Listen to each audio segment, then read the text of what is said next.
For many people, it wouldn't feel like Christmas time without all the special seasonal music. I looked at the central role music plays in conveying the messages of Christmas.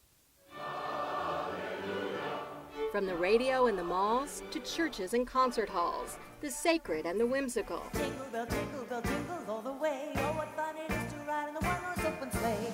Christmas music seems to be everywhere right now. Has there ever been any occasion around which more songs have been written? I don't think so. And, all of that draws us in. Every one of those songs, every one of those nuances, they draw us in. You know what they say? Welcome, welcome.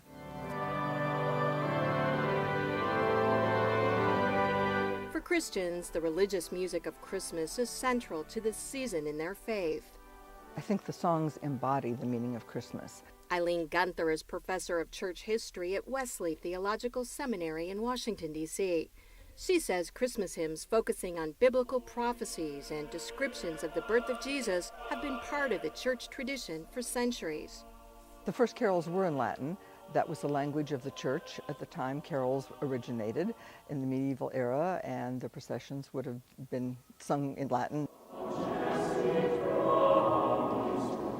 Today, there can be tension in some churches about when to start singing Christmas music.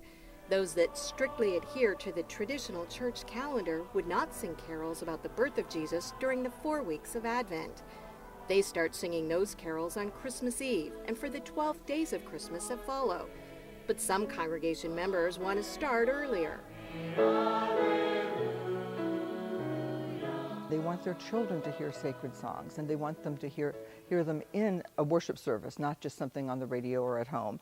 And if you wait until Christmas and then maybe the family is traveling, they have very little chance to hear Christmas songs in a service. I really can't stand. Maybe it's cold outside. For decades, singer-songwriter Amy Grant has recorded carols and Christmas music that she has written. 5 of her songs made this year's Billboard list of top holiday songs. Grant and her husband, country star Vince Gill, do sold-out Christmas shows at Nashville's Ryman Auditorium, where they combine religious and secular music. Grant does Christmas tours with other artists as well. She says music is the fastest way for people to connect emotionally to the holiday. It calls to something deep inside of us, our collective memory and our longing and hope. And I do think music is what draws people together. Professor Gunther says for Christians, Christmas music plays several important spiritual roles. First, it helps to transmit the biblical story.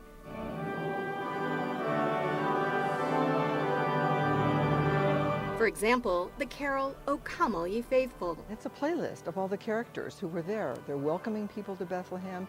You've got the shepherds, you've got the angels, and you've got everybody singing in joyful praise, O come, let us adore him.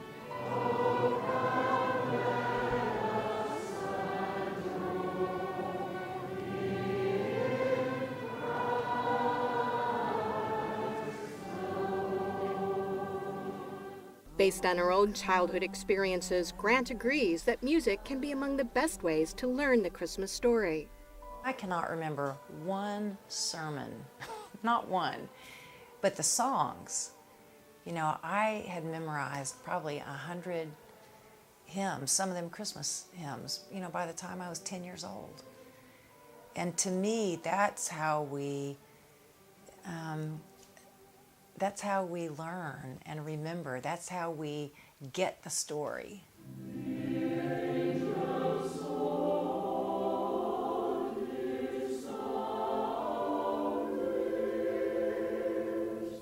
Gunther says Christmas music also helps impart important theological concepts, often without people even realizing it.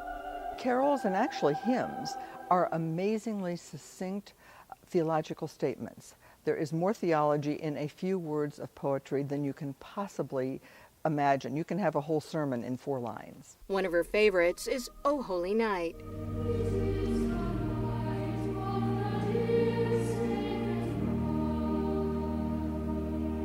It's a beautiful melody, it's somewhat dramatic, it has kind of an interesting accompaniment, all those are good. But then look at the text, particularly the 3rd verse.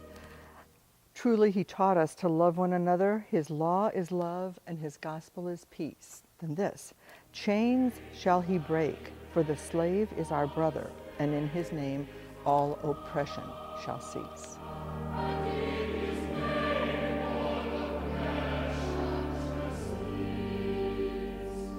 I think that is our hope, a hope of justice, a hope of this season. We talk about peace, goodwill unto all people, and this says that so succinctly and so beautifully.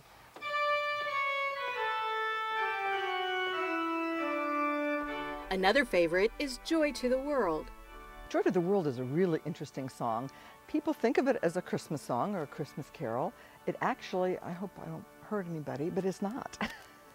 It's a paraphrase of Psalm 98 by Isaac Watts. As we sing it, it's basically a song of joy. But new Christmas carols are also being written.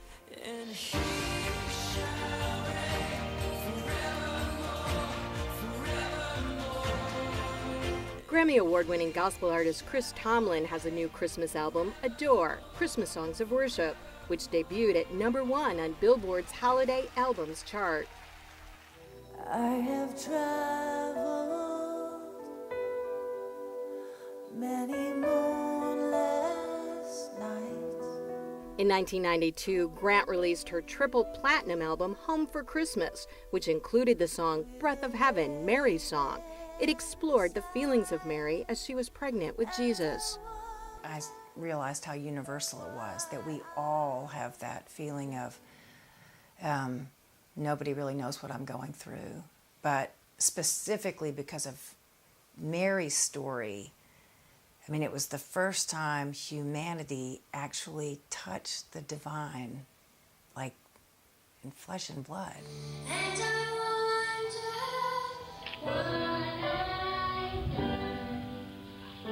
wonder To Grant's surprise, the song has become a classic in its own right, often sung at church Christmas pageants. The songs that I've written come from such specific experiences in my life. And to me, the amazing thing is total strangers singing them at Christmas pageants.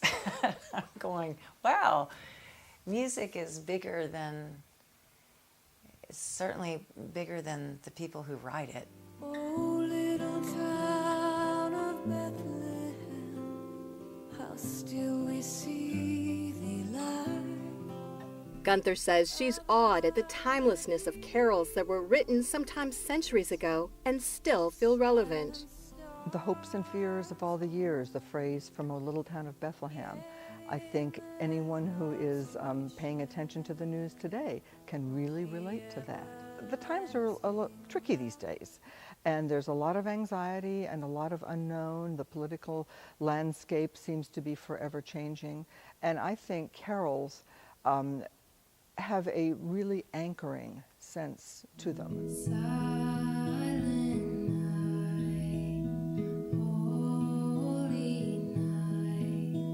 For Christians, whether the carols are old or new, they help convey ultimate messages of their faith. The music allows you to feel the presence of hope, the presence of Christmas. And they say that is what Christmas is all about.